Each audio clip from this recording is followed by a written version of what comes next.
Okay, let's go.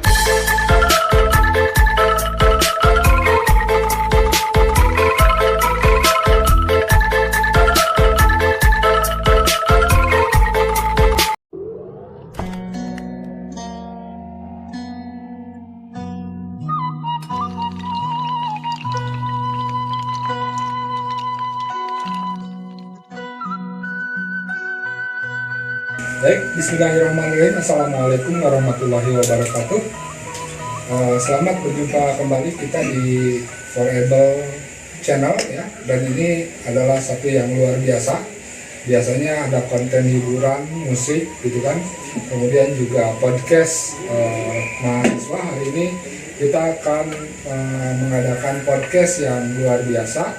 Tapi insya Allah ini berseri. Ini temanya adalah tentang kegiatan Pustaka Bunjanga Manik ya. Bunjanga Manik itu sekilas adalah seorang pangeran yang kemudian dia menjadi pengelana ya, dan membuat catatan. Dia artinya seorang orang Sunda gitu kan, orang Pakuan yang membuat dokumentasi tentang perjalanannya ya. Itu luar biasa gitu kan ya. Nah, kenapa kita membahas sejarah? Kita tentu tahu ya, kata orang tua kita dulu ya, sesepuh kita ada Tan Hanamuni, Hanamangke ya, Tan Hanamuni, Tan Hanamangke. Saya agak lupa. Jadi intinya tidak ada hari ini kalau tidak ada hari sebelumnya gitu kan. Nah, kemudian juga jangan sampai kita menjadi generasi yang amnesia karena tidak tahu sejarah, tidak tahu masa lalu ya. Oke. Alhamdulillah di studio Forever kita sudah kehadiran sahabat saya, senior saya, kakak saya dan guru saya, Kang Deddy Syekh ya. Nah, beliau juga sebagai aktif di Pustaka Bangsa Kerta Karapan Kanoman Kesultanan Kalimantan Cirebon ya. Nah, juga ada Kang Lukman. Nah, beliau juga tokoh muda dari Bogor ya. Nah, kebetulan di Bogor nih ya. Karena apa? Kita akan berbicara tentang lalakon Pajajaran ya Kang. Nah, saya ingin merepresentasikan orang Bogor nih Kang Lukman, gitu kan. Nah, saya nanti Kang Deddy akan menjelaskan ya. Nah, Kang Lukman asli orang Sunda kan. Nah, sekarang tinggal di Bogor. Nah, dulu tahu di Bogor itu ada sebuah pusat kerajaan Sunda. Ya.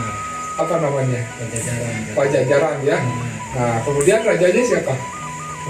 Prabu Siliwangi. Nah, kemudian apa saja yang diketahui Kang Lukman tentang Pajajaran, Prabu Siliwangi gitu? Saya sih nggak tahu persis, cuman itu cerita-cerita orang dulu, cerita-cerita ibu saya, cerita-cerita para pendahulu lah, sering cerita bahwa di kerajaan Sunda salah satunya yang terkenal itu Prabu Siliwangi dan Pajajaran.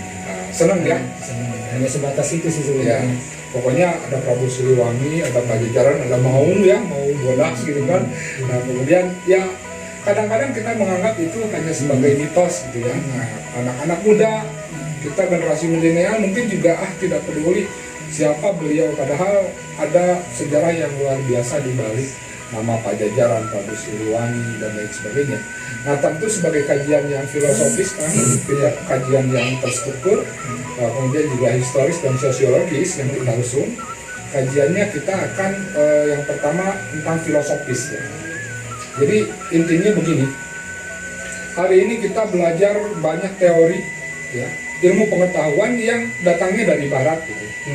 Nah, sementara kita sendiri tidak tahu jati diri kita sebagai orang Indonesia, orang Sunda, orang Jawa, orang manapun gitu, karena tidak mempelajari apa ada ilmu yang ada di daerah kita yang diwariskan oleh leluhur kita turun-temurun gitu. Nah, sehingga kita kehilangan arah gitu Kang Deddy ya. Baik, saya kira langsung saja lah ke Kang Deddy. Kang Deddy nih, lalakon Pajajaran ya. Nah, tentu kita akan berbicara tentang bagaimana awal munculnya kerajaan Pajajaran ya. Kemudian masa keemasannya dan kemudian ya masa kemundurannya gitu kan. Nah, mungkin pada hari ini kita tidak akan selesai satu hari untuk membicarakan itu ya. Nah, jadi kita akan berbicara dari bagaimana sih sejarah berdirinya dulu lah Pajajaran. Apakah benar Pajajaran atau memang jangan sampai orang mengatakan Pajajaran itu fiktif gitu kan. Jangan sampai Kang Deddy. Bismillahirrahmanirrahim. Allahumma sholli ala Muhammad wa ali Muhammad. Assalamualaikum warahmatullahi wabarakatuh. Sampurasun. Abad ke-7 di Tatar Sunda merupakan abad perubahan dari kerajaan besar yaitu Tarumanagara, dan ini diawali di era Suryawarman, dinasti 7 Tarumanagara, di mana beliau kedatangan seorang Maharsi Guru Manikmaya dari Hindia, dari Hindustan. Yang Maharsi Guru Manikmaya ini sudah berkeliling di 8 negara mencari satu daerah tentang satu tokoh yang ada dalam catatan-catatan di Hindustan, yaitu tokoh Ratu Galuh. Sampai di belahan Wetan, Bang Wetan di Jawi, beliau mendapat informasi dia harus ke Kulon, yaitu di Sunda. Saat itu tepatnya ke wilayah Kendang. Wilayah Kendang ini kalau sekarang wilayah Garut ya, Limbangan tepatnya di sana. Dan beliau ketemu dengan Prabu Suryawarman, Raja ke-7 Tarumanagara. Beliau punya anak perempuan, Tirta Kancana, yang Tirta Kancana ini kemudian dalam perjalanannya dinikahkan dengan Maharsi Guru Manikmaya. Kemudian beliau punya putra Suraliman Sakti, salah satunya yang merupakan panglima di Taruma, dan Suraliman ini nikah dengan keturunan dari Kuduga, tepatnya dari garis Mulawarman, melahirkan 2 orang, yaitu Kandiawan dan Kandiawati. Kandiawati dinikah oleh saudagar dari Suwarna Bumi, dan Kandiawan kembali ke Medang Jati. Kandiawan seorang penulis dan peneliti tentunya. Beliau adalah cucu dari Maharsi Guru Manikmaya. Beliau melanjutkan misi-misi yang diemban oleh kakeknya, di mana mencari sosok tokoh yang namanya Ratu Galuh, dan itu dituangkan dalam satu kitab, Sang Hyang Watang Ageng. Ada kitabnya itu ya kan? Ada kitabnya, dan itu sudah tersebar dalam beberapa kitab ya.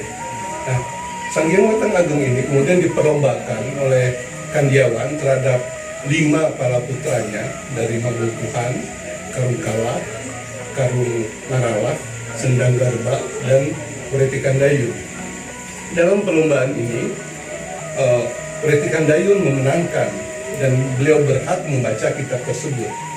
Jadi orang tua dulu keistimewaan seperti itu.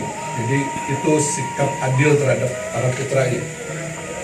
Wretikan Dayun membaca kitab itu, mempelajarinya dengan baik, dan melakukan penelusuran kepada titik-titik yang diasumsikan itu adalah petilasan Ratu Galuh yang ada tertuang dalam kitab Sang Hyang Watang Ageng. Ada di Tampomas petilasannya, karena beliau juga nama lainnya adalah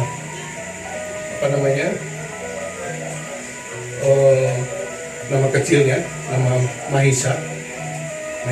Ada petilasannya di Tampomas.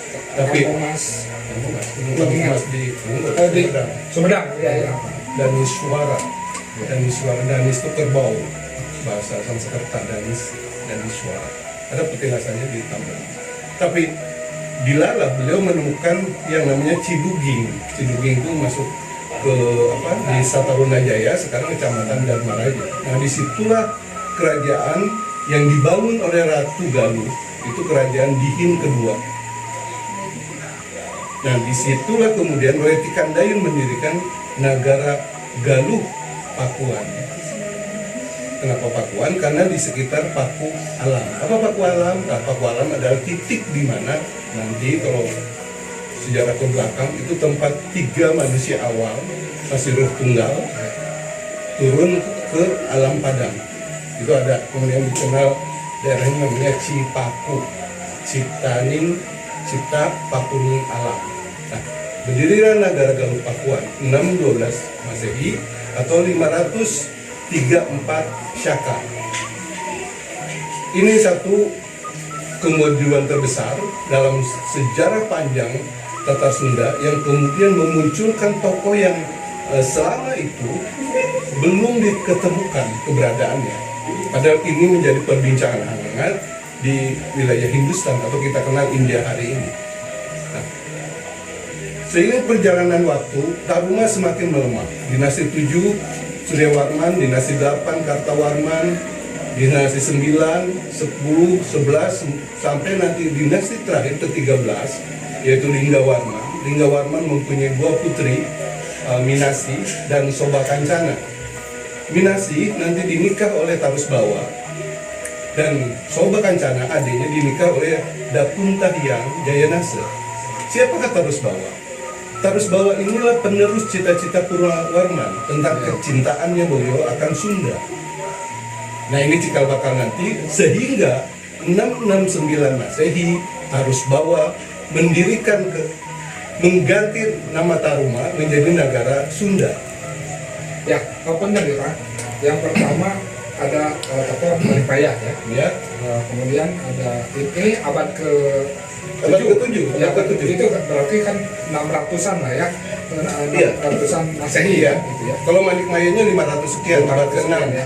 Yang berarti Kandayunnya itu 612. Dari India, dari Hindustan India, ya. Hindustan. Maya ya. Ya. Nah ini kan yang kita pahami hari ini memang betul bahwa munculnya kerajaan Sunda itu kan setelah Tarumanegara mundur. Nah, ada Tarusbawa yang mendirikan kerajaan Sunda. Negara ya, Negara. kalau itu bentuknya kerajaan, Ya. karena bisa kerajaan bisa apa? Ya. Tapi ini negara Sunda. Negara Sunda ya. Negara, karena sebenarnya kerajaan Tarumanagara itu juga nggak tepat. Tarumanagara ya negara Taruma. Ya. Seperti itu gitu loh. Nah ini Berarti Kandayun dengan Tarusbawa itu satu generasi atau beda? Oh, beda. Nah, ini beda kan dong. 612. Berarti Kandayun 612 mendirikan Galuh Pakuan. Tarusbawa baru di sini. Tapi nanti ada perjanjian Galuh. Ya. Perjanjian Galuh di 669 saat Tarusbawa mendeklar negara Sunda dan memindahkan ibu kota Tarumanegara di Sundapura. Di mana Sundapura? Di tempat di mana mengalir sungai Candrabaga. Oh, Candrabaga. Candrabaga, Baga Chandra, Baga Sasi, karena Chandra itu kan bulan atau Sasi, Baga Sasi, Baka Sasi, Bakasi, jadi Bekasi. Bekasi itu nama sungai yang membelah Candrabaga. Saya Bekasi, ya. Sungai Bekasi. Itu yang melewati namanya Sundapura, ibu kota Tarumanagara.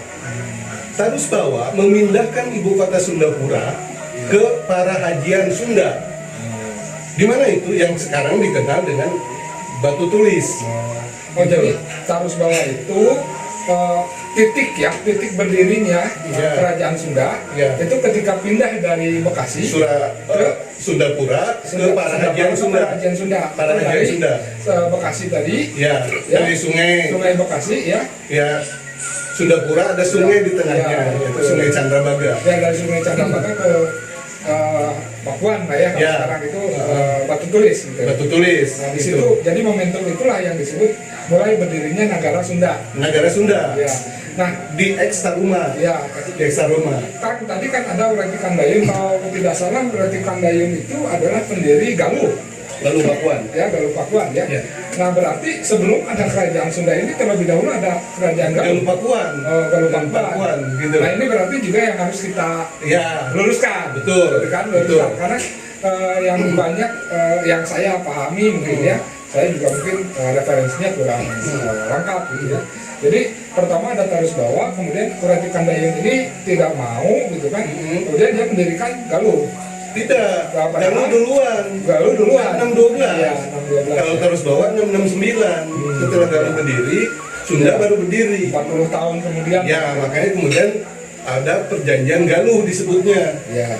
Dan dijadikan batasnya adalah sungai Citarum. Iya. Di mana dari Citarum ke barat itu negara Sunda, Ya. Citarum ke timur itu negara Galuh. Oke, berarti ini yang harus kita klarifikasi bahwa pertama berdiri itu adalah Galuh Pakuan ya. Galuh Tapi Pakuan. di Galuh. Iya Galuh Pakuan belum di Galuh, di belum. Taruma. Oh, di Taruma itu Kan nama- masih ya. era Taruma. Oh, era Taruma ya. Era Taruma. Jadi Makanya tadi saya bilang abad ke-7 adalah abad pembaharuan di Tatar Sunda. ya. Di mana tokoh yang tadi tidak pernah muncul, yaitu Ratu Galuh, muncul ke permukaan dan dijadikan nama negara karena untuk mengabadikan. Oke. Gitu loh. Termasuk Tarus Bawah juga Iya. melanjutkan cita-cita tentang tanah Sunda. Iya. Gitu loh, tanah Sunda diabadikan menjadi negara, yaitu negara Sunda. Oh, jadi Galuh itu masih keseluruhan Sunda. Bagian Tatar Sunda ada negara Galuh. Negara Galuh gitu kan. Itu Nah kemudian pas Tarus wilayah politiknya Taruman negara. Taruman negara ya. Oke. Nah ini kan ya. Nah, clear ya, artinya berarti sebelum bukan berarti Ratukan Dayun itu mendirikan Galuh di Ciamis. Oh bukan, Ya, berarti masih di Dharma Raja. Ya. Masih di Dharma Raja, bukan Candra, di Dharma Raja Sumedang. Oh Sumedang. Ya. Sumedang. Gitu. Ya. Oh jadi waktu itu Galuh Pakuan itu di Sumedang. Ya? Di Ciduging. Sekarang ini masuknya Dharma Raja, kecamatan Dharma Raja. Gitu. Oke. Nah setelah itu kan. Kemudian kan berdiri Pakuan nih oleh Tarus Bawah Terus mendirikan bawah, Sunda. kemudian berdiri negara Sunda dengan ibu kotanya Pakuan Pajajaran. Dari mana nama Pakuan Pajajaran? Itu dari Bujangga Sedamana. Jadi Bujangga Sedamana kan Pakuan Pajajaran dan disingkat jadi Pakuan Pajajaran. Jadi Nah, Pakuan ini merujuk pada sistem pemerintahan. ya kuwu. Iya, Pakuan. kuwu itu artinya pemimpin, Iya. bukan kuwu pemahaman sekarang yang cuma Ya betul. sekelumit desa. Bukan, kuwu dulu itu pemimpin. Pakuan itu dari Pakuan. Pakuan. Nah, beda dengan Galuh Pakuan. Kalau Galuh Pakuan, kata Pakuannya itu bukan Pakuan, tapi dari kata Paku alam. Jadi negara Galuh di sekitar Paku alam. Ya. Yang kemudian jadi gede sekarang.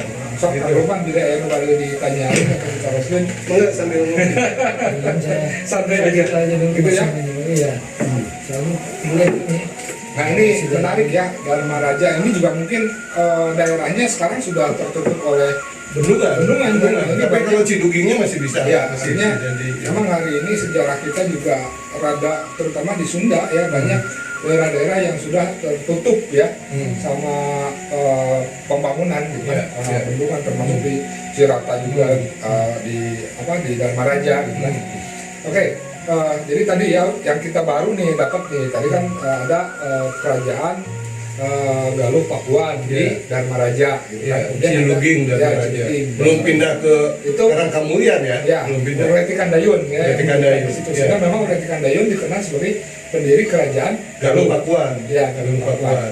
Dan Tarus Bawah kemudian Ya. Tarus Bawah. Pendiri negara Sunda. Oke.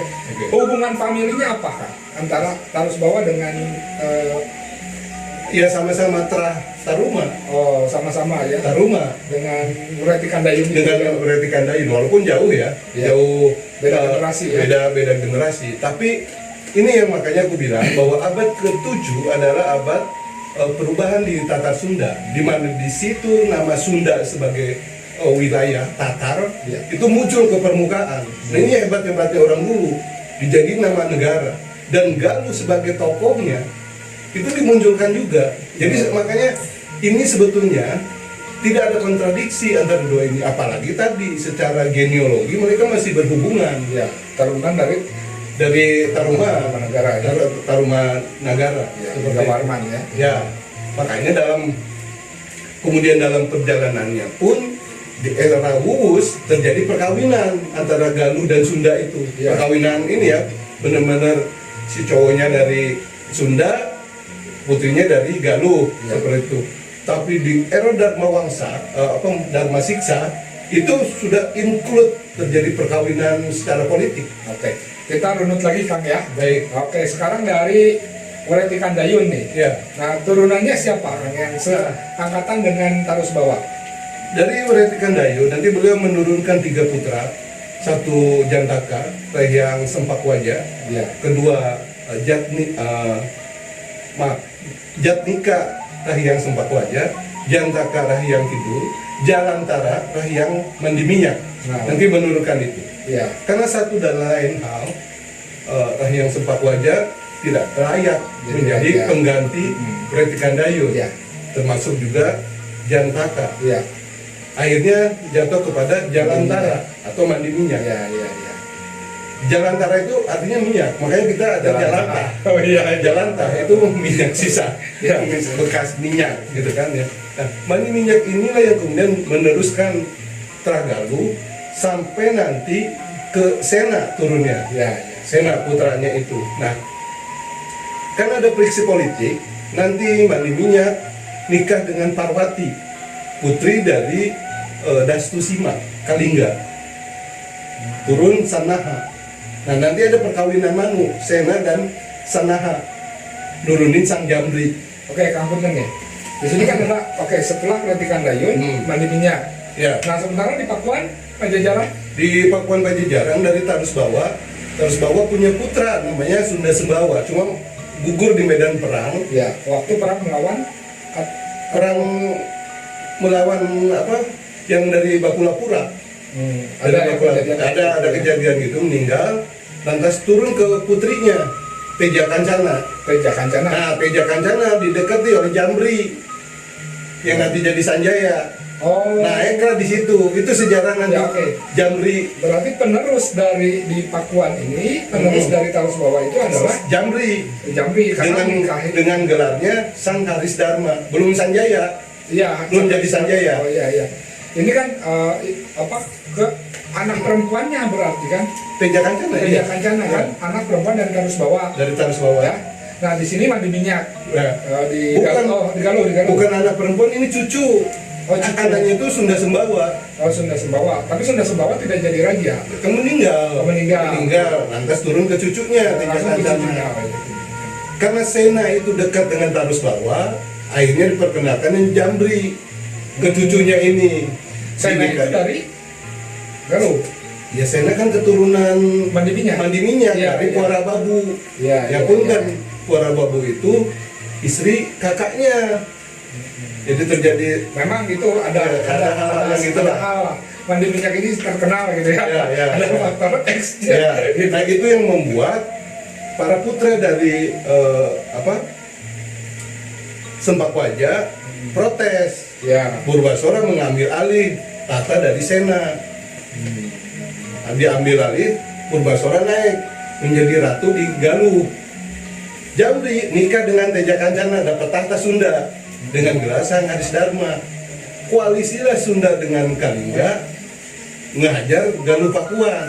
Tapi karena Galuh Pakuan di backup oleh Indah Prahasta, Ya. Indah Prahasta itu di Cirebon Girang lokasinya. Ini dulu dihajar Indah Prahasta, makanya 723 Indah Prahasta Pralaya. Baru diserbulah Galuh Pakuan, diambil Ya. alih. Oke Kang, kita ngopi dulu. Baik. Nih.